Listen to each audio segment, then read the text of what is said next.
Good morning. This is Ted Murmagos, and I'm the Division Director here at the Division of Child Support Services in Delaware. And this is the monthly Child Support Connection event for the month of August of 2022.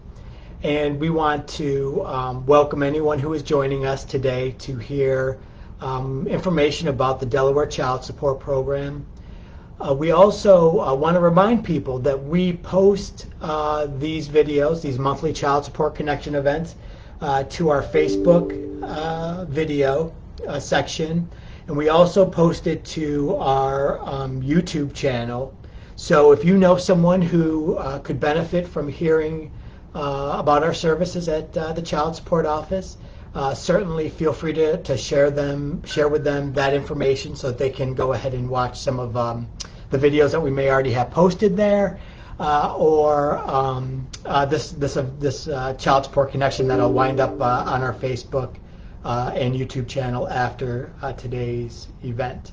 So as I always do, I want to start off by reading our mission statement. And if you've viewed to our Child Support Connections in the past, you know I like to do this at the start of every video, just because new people may be joining, and I want them to really know what we try to strive for is our mission here at the Child Support Office. So it's our mission at the Delaware Division of Child Support Services to deliver quality customer support by partnering with parents to improve the lives of their children and families here in Delaware and in other states around the country. This is achieved through obtaining accurate child support orders to meet the financial, medical, and emotional needs to promote family self-sufficiency. And of course, the best outcomes for the family unit and the children that are associated with those families. So that's our mission statement. We really do strive to do our best to meet that mission. And you know, one of the reasons why I'm doing these events is to try and share information so that people understand child support in Delaware.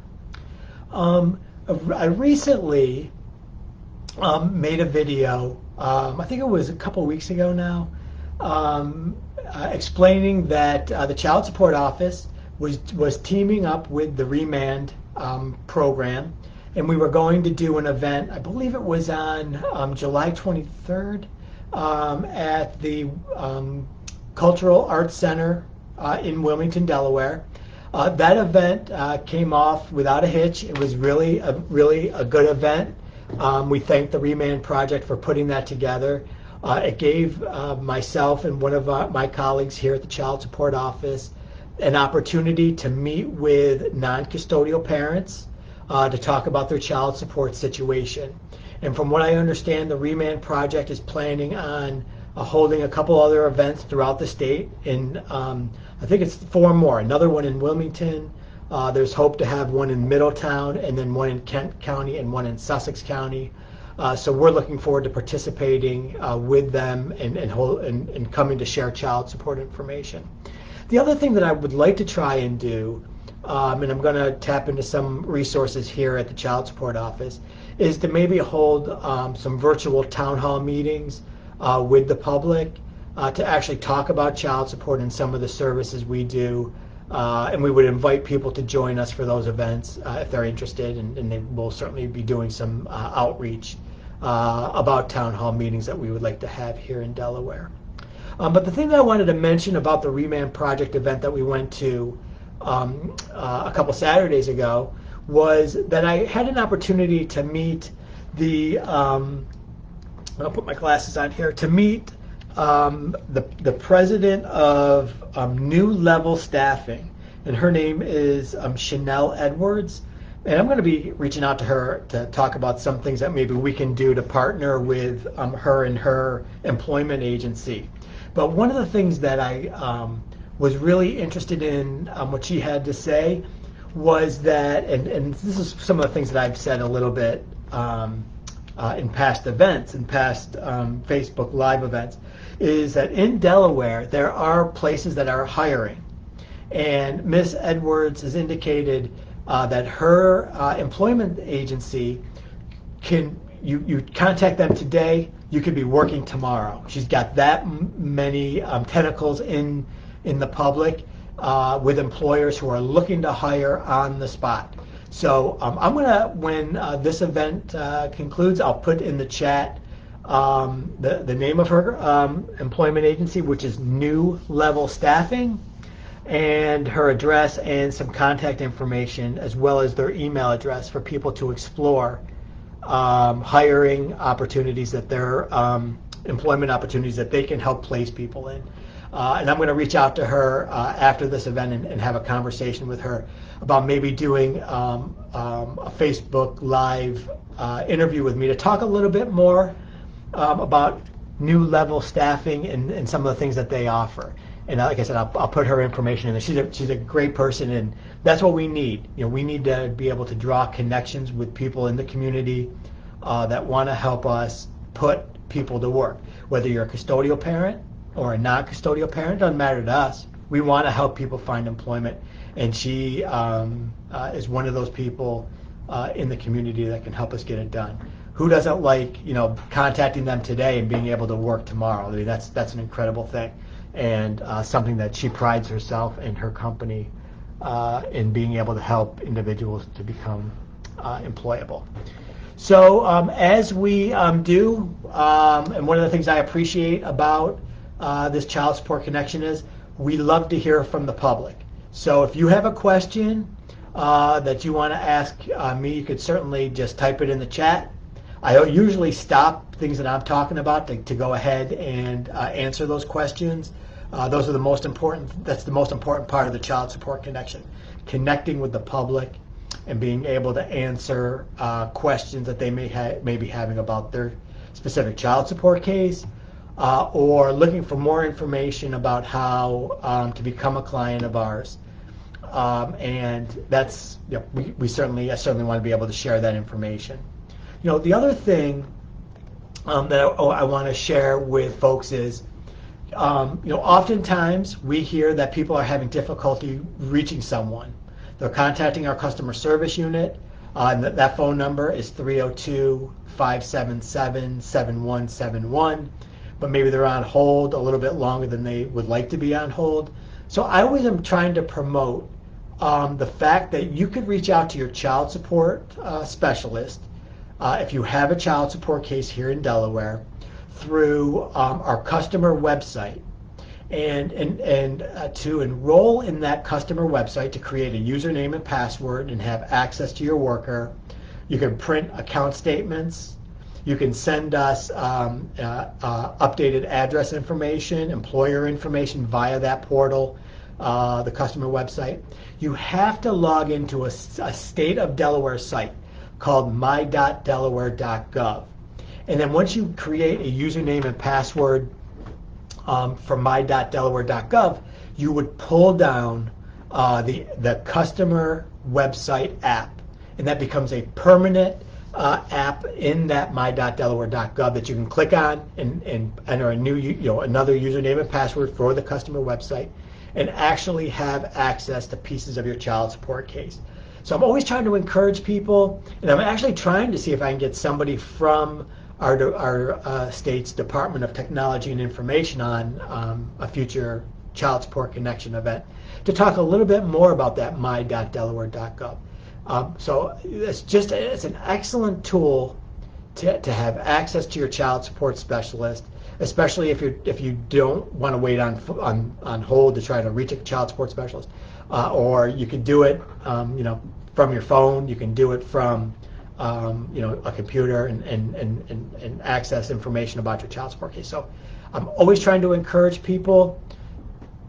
Technology is the way where we are right now. So my.delaware.gov, and then you pull down the DCSS customer portal, and you can have access to your child support case and various pieces of it, obviously, and communicate with your worker. That's so important, so important.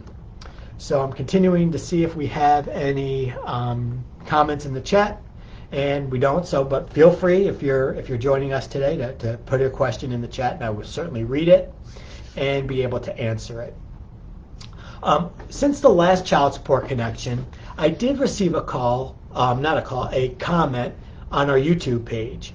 And I was able to get information, and I indicated, and the actual writer asked me to share my response on this month's Child Support Connection. So the question that I got was, if in this particular person's situation, paternity has not been established for her child, and she was asking if she were to establish paternity for her child, would that then give the biological father, the biological parent, the availability to the child, or the availability to have access to the child through the school system, or what kind of other privileges does establishing paternity do for that person, and what kind of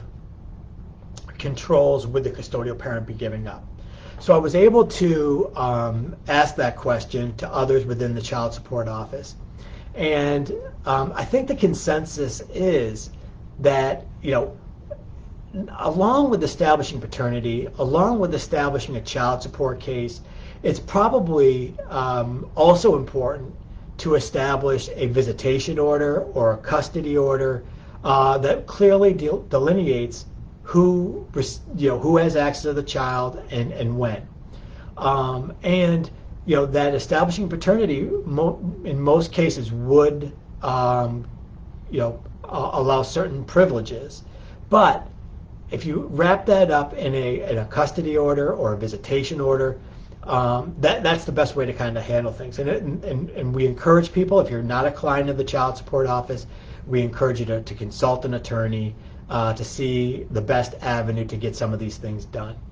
The other thing that I wanted to mention about paternity establishment is it is so important. I know that sometimes custodial and non-custodial parents maybe don't have contact with each other, and there's a fear about establishing paternity because you don't, the potential non-custodial parent who maybe hasn't been a part of the child's life could be given or could have granting access to the child.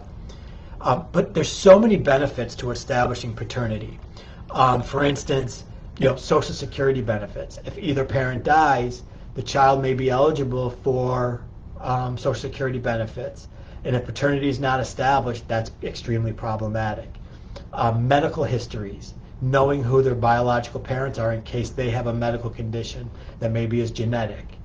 Certain retirement programs make children eligible for parents' benefits if something were to happen to them on the job. And just peace of mind of the child to actually know who both of their biological parents are is also relatively and extremely important in my opinion. So there's so many benefits for that child to establish paternity. And whenever in doubt about custody or visitation, it's probably best to contact an attorney, contact the child support program here in Delaware, and we will be able to kind of help you work through those issues. And so that's the answer to the question. So in short, it potentially could give certain access to the biological father or the non-custodial parent. That's why it's important to have that custody order in place, a visitation order, establish the rules that are needed for both parents, and have it documented. So I hope that that person who asked me that question is tuning in, and I hope that I was able to answer your question appropriately. I kind of get the sense that based on that response, she's probably even less willing to establish paternity, but I'm trying to encourage you. It's the best thing you can do for your child so that they know who their parent, the biological parents are. It has such an emotional relevance in their lives. So I hope I was able to answer that question. So I always like to also, kind of just talk about some of the things the child support program is doing. In 2020, during the pandemic, we actually had one of our better collections, years of collections. A lot of that had to do with the stimulus check that we intercepted as part of the CARES Act. And a lot of it had to do with people who became unemployed and went and collected unemployment here in Delaware and in other states. We did receive a large sum of child support payments from the unemployment office. In 2021, in state fiscal year 2021, those collections did decrease a little bit to, I think we collected somewhere around $91 million in 2021 in child support payments that were sent to custodial parents here in Delaware and around the country. And then we just concluded state fiscal year 2022, and that was on June 30th. And in state fiscal year 2022, our collections dropped significantly, in my opinion, to around $80 million. And some of the things and some of the reasons why that may have happened was that many individuals who were collecting unemployment in state fiscal year 2020 and in state fiscal year 2021, their unemployment benefits ended, and they either didn't get find employment opportunities yet, or we at Child Support have not been able to kind of track them down and issued a new wage withholding, order of income withholding to their employer. So one of the messages I want to share with people is, if you are working and you owe child support, I strongly encourage you to either, as I mentioned, sign up for our customer website. Your non-custodial parents can do that too. And if you, or contact our child support office at 302-577-7171 and let us know where you're working so that we can issue a wage withholding to that employer, and they can make that deduction to your paycheck and send that child support to our office. You don't want to neglect the child support because then it just puts you in a deeper hole. So if you know someone who's working, if you're a custodial parent and know where the non-custodial parent is working, give us a call and we will go ahead and send a wage withholding to that company. If you're a non-custodial parent, you can obviously call us, and we would also like to do that. One of the big things that came up at that Saturday event for the Remand Project was communication. And I often talk about this too with Jake Smith. On the third Wednesday of every month, I'm doing a radio show, 92.7 and 98.5 WGMD in Sussex County. And we often talk about communication. If you're a non-custodial parent, you should feel free to contact our office at any time during the stage of your child support case. We are and we want to provide you information. So if you need information about your child support case, give us a call, and we will provide that information to you. If you want to, you get a letter from us and you have a question about that letter, contact us. Communication is the key. If you lost your job, or if the court order, sometimes I get a little grief when I say this. If the court order is 2.5 years old, or you cannot afford the obligation because you've had a substantial change in your financial circumstances, you can file to have that court order modified. With the help of the family court, there is a resource center in all of the family courts, a resource center that will help you gather the documents and file those documents with the family court. Also, the family court website has all of the documents that you would need to file any document with the family court. But you need to be able to communicate with us, with the family court, when you have a question or when you need to consider doing something that will alter your child support case. We want to make sure that people are paying what their obligation is.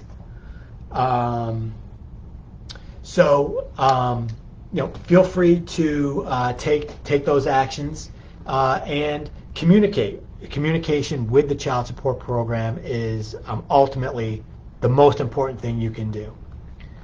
So let's see here.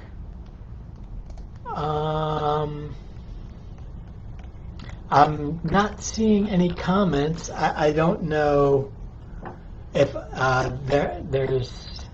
Oh, here we go. Let me see me click on this. I'm not seeing any comments here, but I'm seeing that there are 10. Let's see.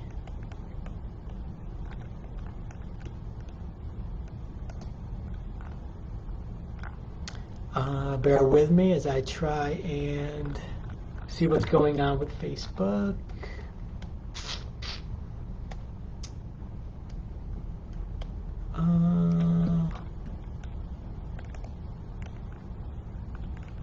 Bear with me here, folks. I don't know why I'm not seeing any comments.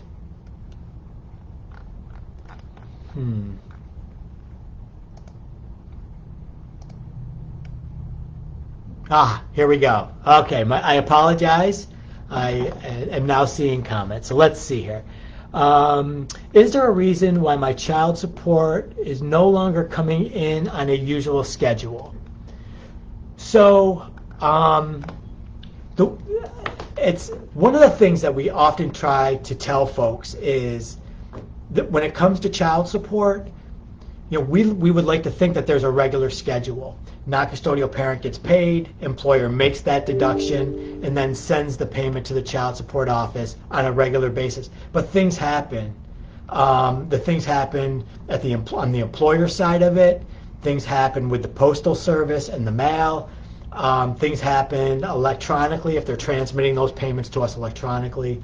So what we always try to tell people is, as we strive on consistency, but in most cases, things don't normally happen when it comes to child support on a consistent basis. Sometimes this does happen where the payroll person or the person who's responsible for cutting those checks may get sick, may be out of the office, and things get kind of backed up on their end. Sometimes state holidays and when our offices are closed can kind of cause a delay in payments being processed. So we always try to let people know, although we love to see consistency, no, you should never count on those child support payments coming in consistently. There are blips that could happen along the way. So it's so that's how I'm going to have to answer it, and hopefully that answered your question. It automatically comes out of his payroll. I used to be able to count on it. Yeah. In the last 3 months, I really can't. Yeah, I really can't tell why that would have changed. But just we all strive here at the Child Support Office, and we are pretty good.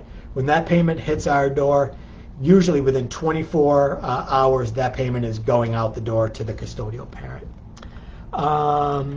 Let's see. If you copy him, okay, let's see. So why did you say when one of, okay, let's see.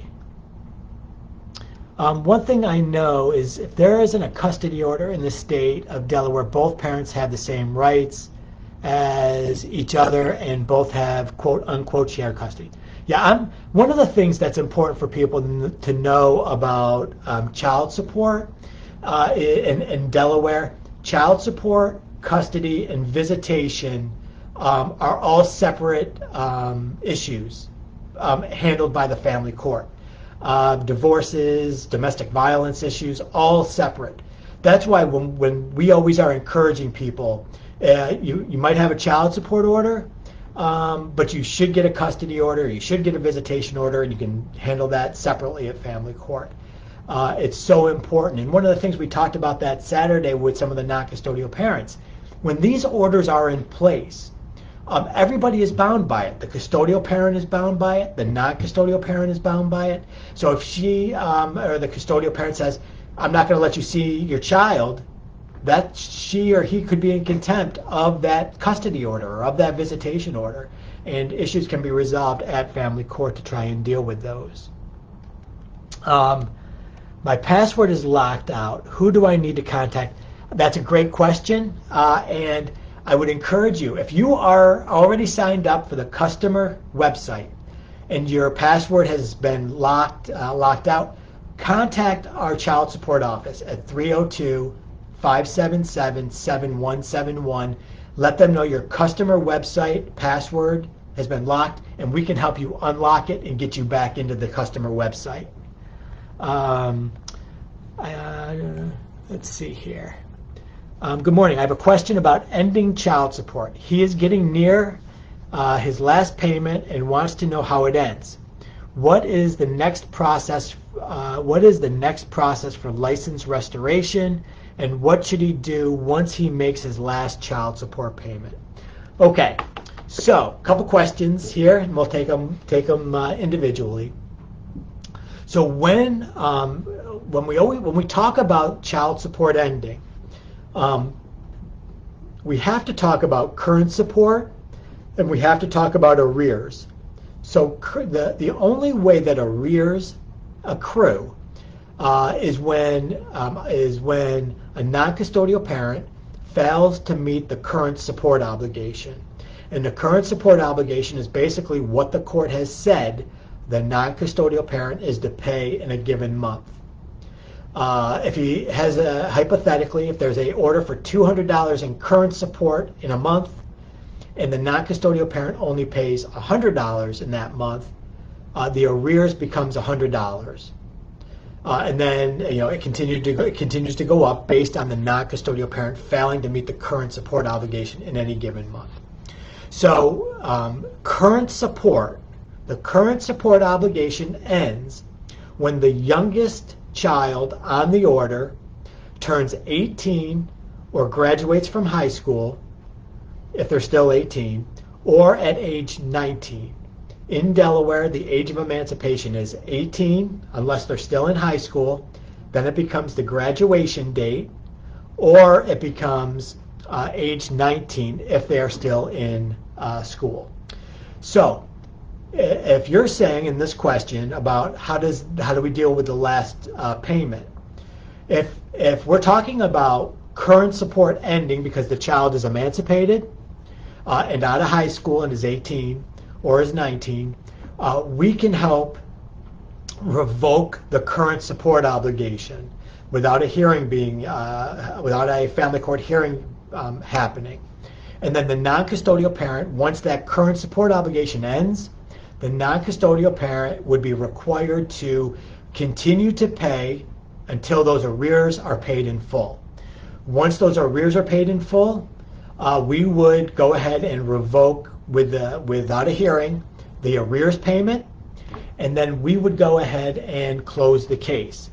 And once we close the case, all enforcement activities would end.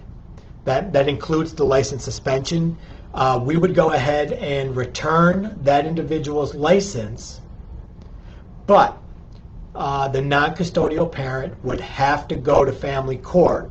If his license has already been suspended, they would have to go to family court and, I'm sorry, wrong. They would have to go to the DMV or the Division of Revenue or Professional Regulations or DNREC. Specifically at the DMV, they'd have to pay a fee. There's a $50 one-time fee to have that license restored to them. So, like I said, we would help once the current support is over by revoking it, or we would help with revoking the arrears payment, and then we would close the case once everything is paid in full, but the person would have to still get their license reinstated, specifically at the DMV, and pay a fee at the DMV. So I hope, Michelle, I hope that answers your question. And let's see. Miss Weaver, yeah, that is weird. I have worked at Amazon, and right now Amazon is telling me 7 to 10 business days for child support to receive funds. Yeah. So, each employer is different. I can tell you this, that when an employer receives the payment, when the employer deducts the payment from a person's wage attachment from their wages, they have, they really, the next day, that payment should be coming to us.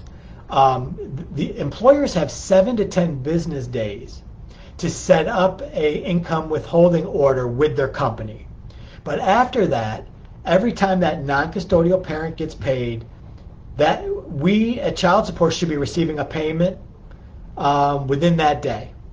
So, within the next day, they should be mailing a payment to us, and then it does take, time to get here from the post office and then be processed. Let's see, I just want to double check.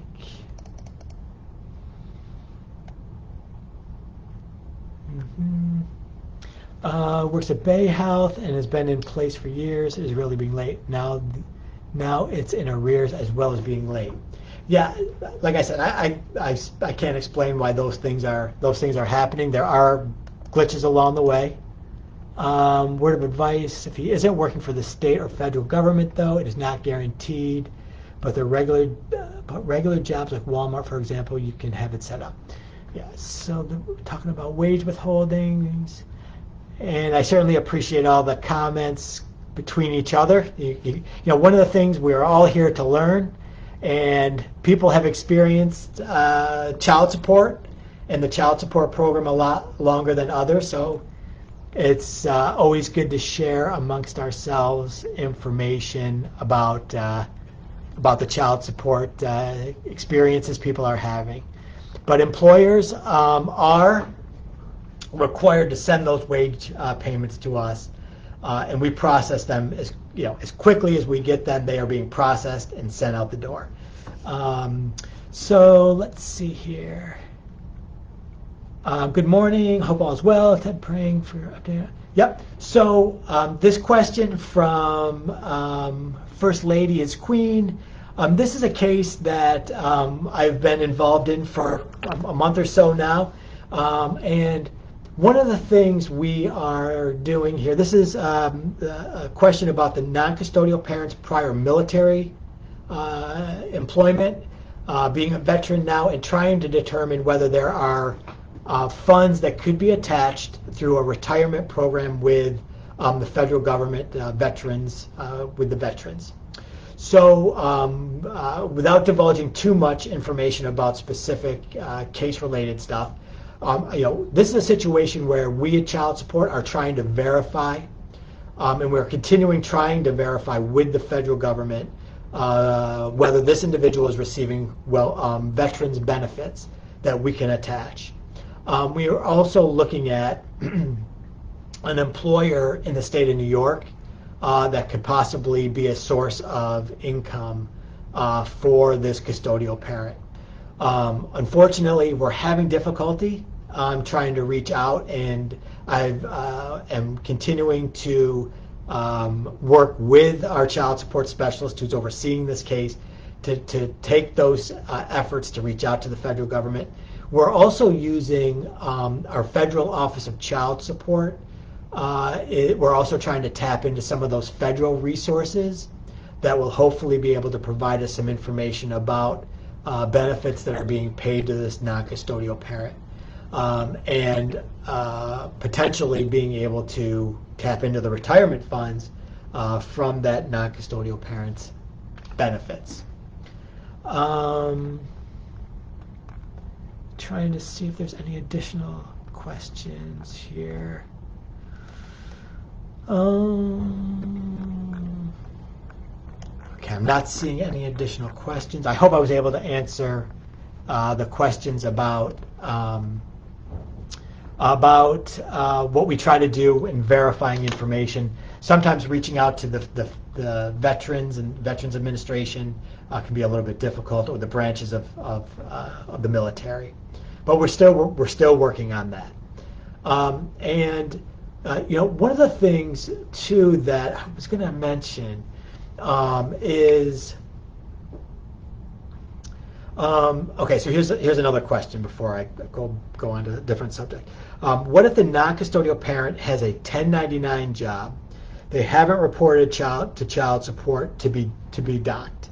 So one of the things that is, and I think we've talked about this before, but I always appreciate these questions. individuals who are subcontractors who get a 1099 from a place of employment, they're a little bit different than a wage employee, and so they're some of the most difficult people to attach wages because they're basically self-employed, and we aren't able to send wage withholdings to an employer who's paying somebody under a 1099. And the only ways that we can really kind of enforce these cases, we use all the tools that we normally have, and those are the license suspension tools, the reporting to the credit bureaus, intercepting a tax refund, whether it's a state or federal refund. So all those other tools, we generate contempt petitions for non-payment. When we if we were to issue a wage withholding to that employer, they would basically say, this person is not an employee of ours, he's a subcontractor.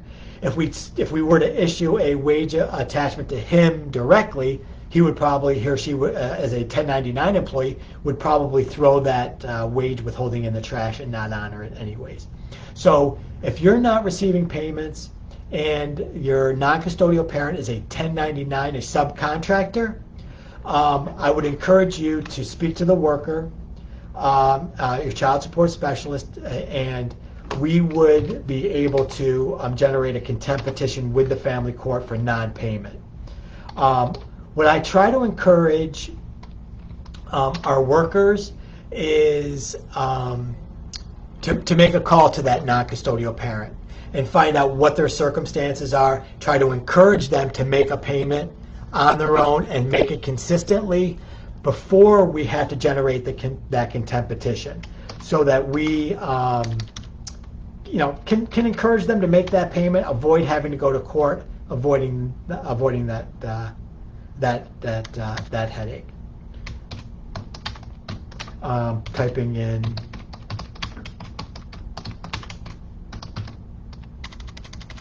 our telephone number for customer service, and they can help reset your password. The other thing that is important is for us to be able to talk to non-custodial parents. That's what I was talking about a little bit before, is about communication. So, Ms. Mitchell, if you want to encourage that non-custodial parent to call us, we would have a conversation with them about making a payment on a regular basis.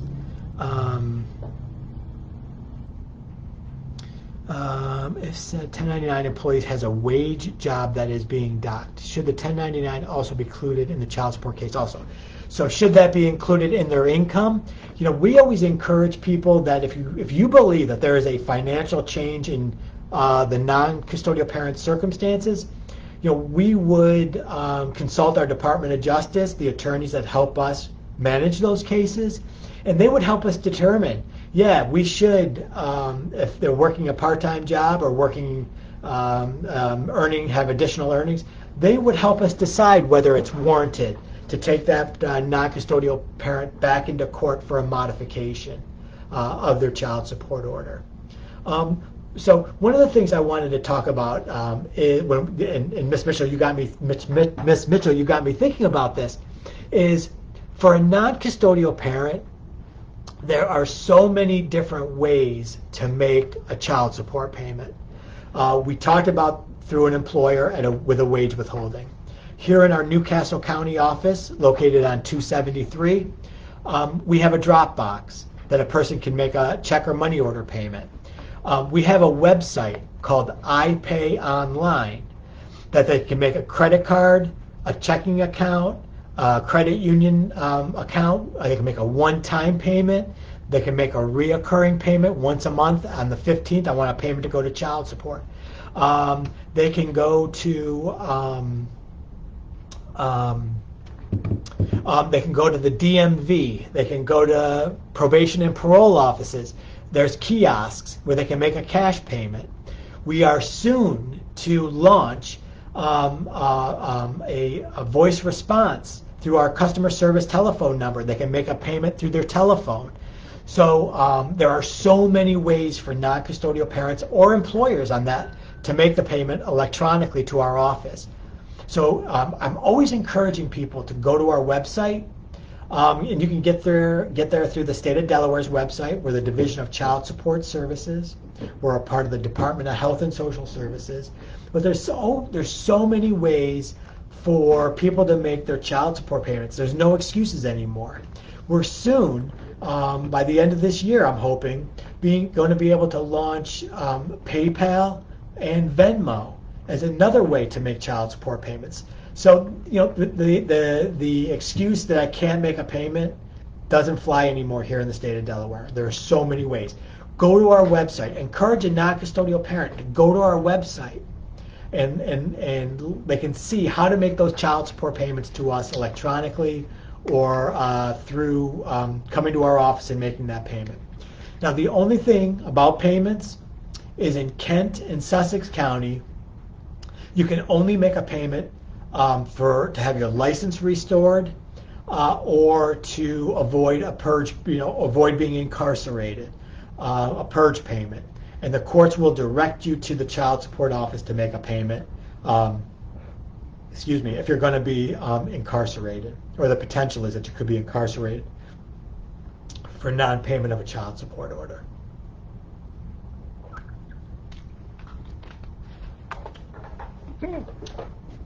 But the days of I can't make a payment, I can't get to the office, those days are over. So those were great questions. Let's see, just trying to check the chat. And I don't know why I was having difficulty getting into the chat before. I'm sorry about that.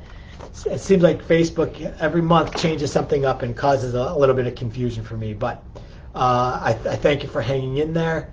So if you have a question, I can certainly monitor the chat now and be able to answer them in a timely fashion.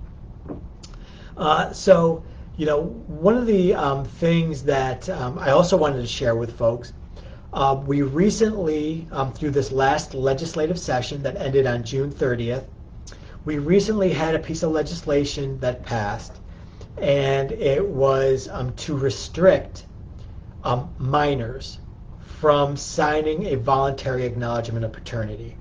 And we at the Child Support Office will have we will help non-custodial parents and custodial parents who are minors establish paternity for their children using genetic testing.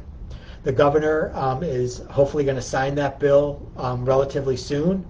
And once it's signed, it won't go into effect for 6 months. We have to make some changes to the document and some process changes here at the Child Support Office. But we talk all the time here, and I talk about it on this Child Support Connection event, how we really want to work hard to establish paternity for children in Delaware.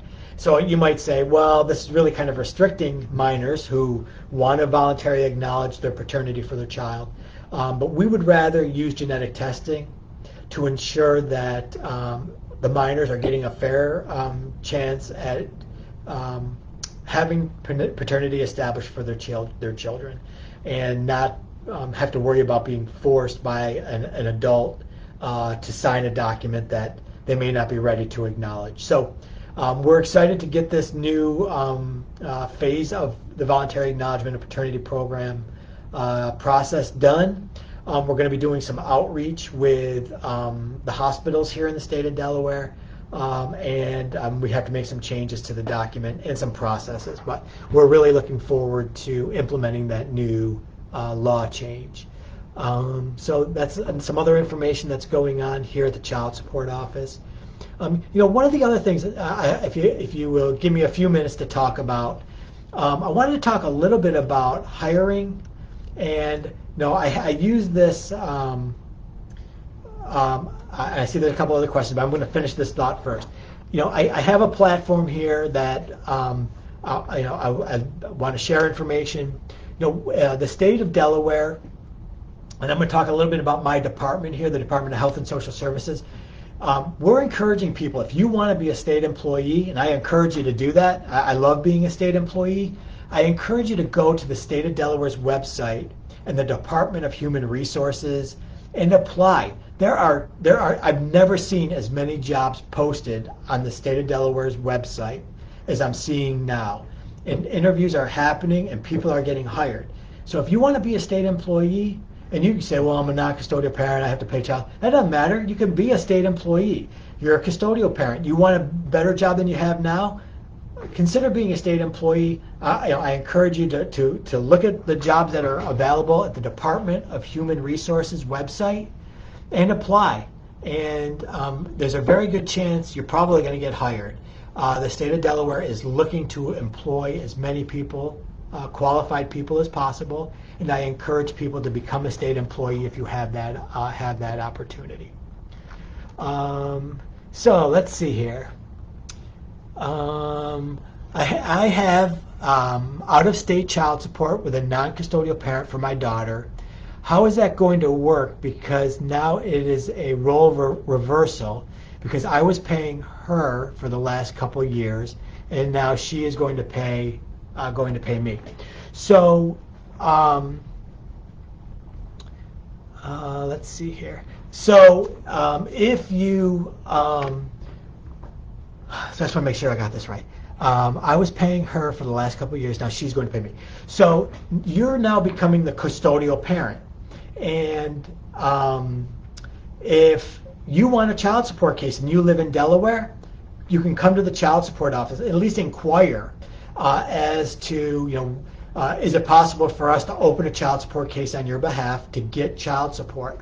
If you live in another state, I'm always encouraging people, if you're a custodial parent who lives in another state, you can go to a child support agency in the county that you live and explore becoming a custodial parent. And they will help you, just like Delaware will help you, establish a child support case to obtain child support from the new non-custodial parent in your situation. You may still be required to pay back arrears that you may have owed that other person at the time, but that order would be reduced, and it should be minimal because you are now the new custodial parent. Let's see here. So there's a couple questions here. Miss Lamar, you asked, do you have to live in Delaware? And when is the next event the division will be having on a Saturday? So I'm not. I'm hoping you're asking, do you have to live in Delaware to be a state employee of Delaware? If that's the case, I don't know what other departments in state government are doing as it relates to teleworking. But to be a state employee, you can live in a surrounding state of Delaware. You may have to travel to Delaware, at some point as part of your state career. I hope that's the question you're asking. But we are, and the state is allowing folks to telework a certain number of days a week. So I'm certainly encouraging people who live in the Marylands and down south in Virginia and in Pennsylvania, New Jersey. You can be a state of Delaware employee, absolutely, and we encourage you to apply. I'm not sure if that's what you were asking, but when is the next event the division will be holding on a Saturday? So in conjunction with the Remand Project, we're looking at doing some events in September, and we may, as a division, like I said, we're trying to hold some town hall events. Like to kind of think it through a little bit, but maybe it would be on a Saturday too. But in September, and one of the things I told Dr. Donald Morton, who runs the Remand Project, the Remand International Group, is that I would help them promote any future Saturday events. So if you're not following our Facebook page, I encourage you to do that, and you'll get notices when we send out those event notices, and we encourage people to come. And I really do want to hear from custodial parents, hear from non-custodial parents, and that's why we're doing the radio stuff. That's why we're doing this Facebook Live event every month. So we're encouraging people to tune in. and get their questions answered. But certainly we'd have to figure out, if we do a town hall event, we want to figure out some parameters and really figure out how to control the discussion and that kind of thing. So stay tuned. But we are going to think that through and hold an event maybe after after hours, after 5 o'clock, so that people can tune in who maybe are working during the day. But it's something I've been wanting to do for a long time. A new case has been opened right now, just waiting for the initial hearing for child support. So that's great. I'm glad that things are moving along, and that hopefully your case will get you into court soon and have an order established for child support. You're doing a good thing by taking on that responsibility. So I'm going to just keep monitoring for questions. Some other stuff. So let's see. Thank you. This has been extremely helpful. Some other states need to follow the model, especially New Jersey. Yeah, and I did. I'm glad to hear you say that, because I did actually speak to some of my colleagues around the country and talk to them about some of the things we've been doing with Facebook and the Facebook Live Child Support Connections, and I'm encouraging them to also hold some events like this so that they can share their child support program with the public. But thank you for that nice comment. Okay, so trying to think what else we want to talk about real quick.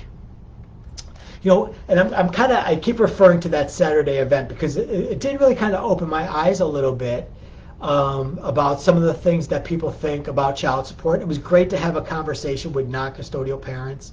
And that's one of the biggest things that I want to try and do, is to get them to know the Division of Child Support Services here in Delaware wants to work with non-custodial parents. We don't want to see people arrested. We don't want to see people thrown in the correctional centers here in the state of Delaware. We want people to get on board with their child support. But one of the things I learned from that event was there's a lot of confusion about some of the things that happen at family court, and some of the things that maybe people think the Division of Child Support is doing against them, and maybe some activities that are taking place at the family court. So I love to be able to share the differences between our division and what happens at family court. We certainly encourage the court to do what they feel is in the best interest of the child. We support and we are litigants of the family court, so we're bound by court orders, just like the custodial parent is and the non-custodial parent is. It's our obligation to enforce the court orders the way that they are written by the family court. So it's always good to clarify, though, the role of the child support program here in Delaware and the role of the family court in some of the things that they're doing to help make sure children are supported, that families are supported. And one of the things too, speaking to a non-custodial parent, when we were talking about communication, he noticed he got a new job within the same company, and he said, I thought it was you, the child support program. You were going to continue to take out the wage and send it to the custodial parent. But when he got that new job, the wages stopped coming out of his check, and he blamed it on the child support program. It's really the non-custodial parent. Check your pay stubs every payday. If something is happening, if there's a change in the amount that you're receiving, you got to make your employer know something is wrong, and you got to make the child support program know something is wrong, so that we can keep track of it. We can put a case note in our child support system when a non-custodial parent calls that helps keep people informed on the status of their situation. So when a non-custodial parent calls us, we put a note in our system that we spoke to the non-custodial parent. This is what's going on with his child support situation. And additionally, what else is important? Being able to communicate between the non-custodial parent and the custodial parent.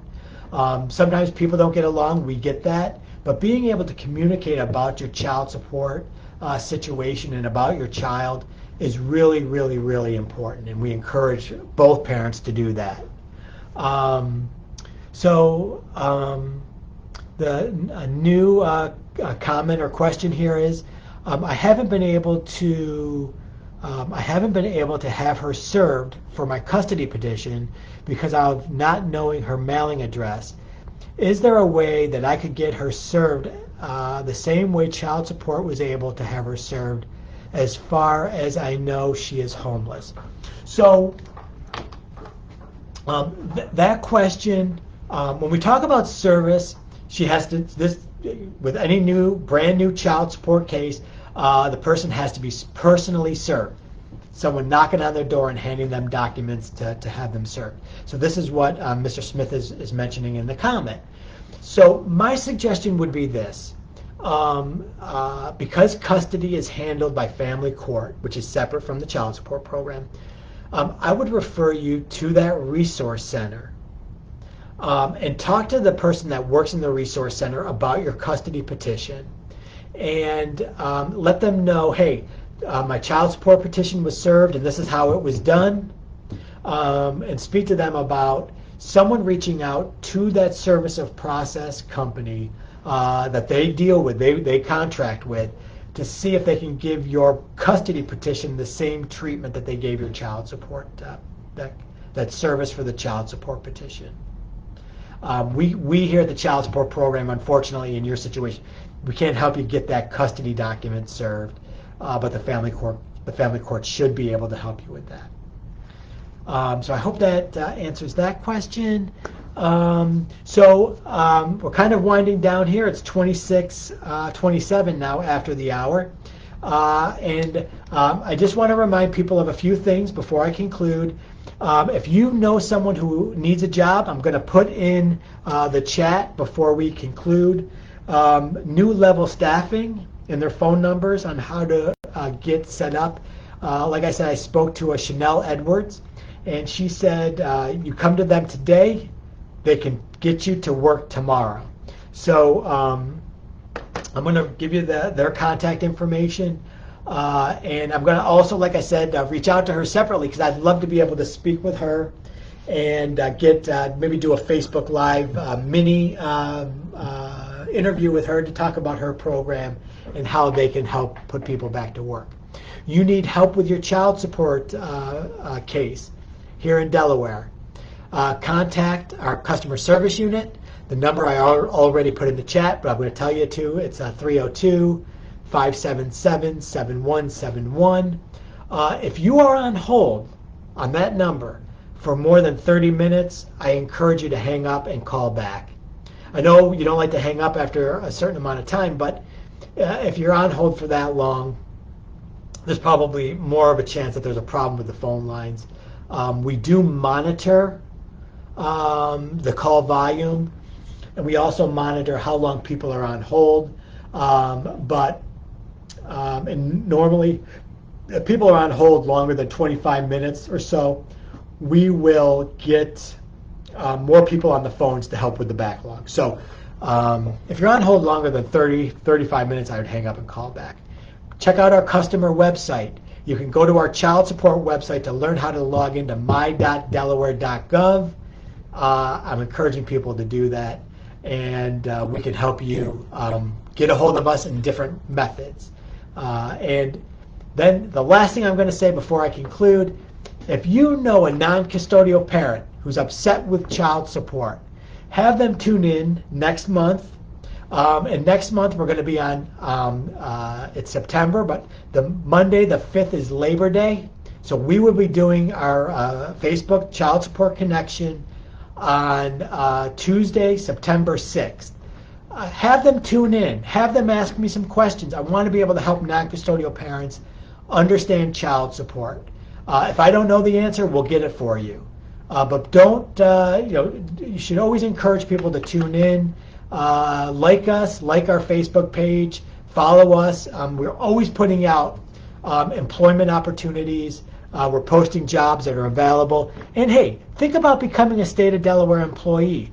One thing you never have to worry about, and I'm speaking from experience, you never have to worry about being laid off. as long as you come to work, you do your job, and if you do what you got to do, you could be a state employee for a very long time. And I'm encouraging people to apply to be a state of Delaware employee. Hey, consider becoming a child support employee. Then you can see what we have to do to establish those cases and work and to enforce the child support cases here in the first state. So thank you very much for tuning in.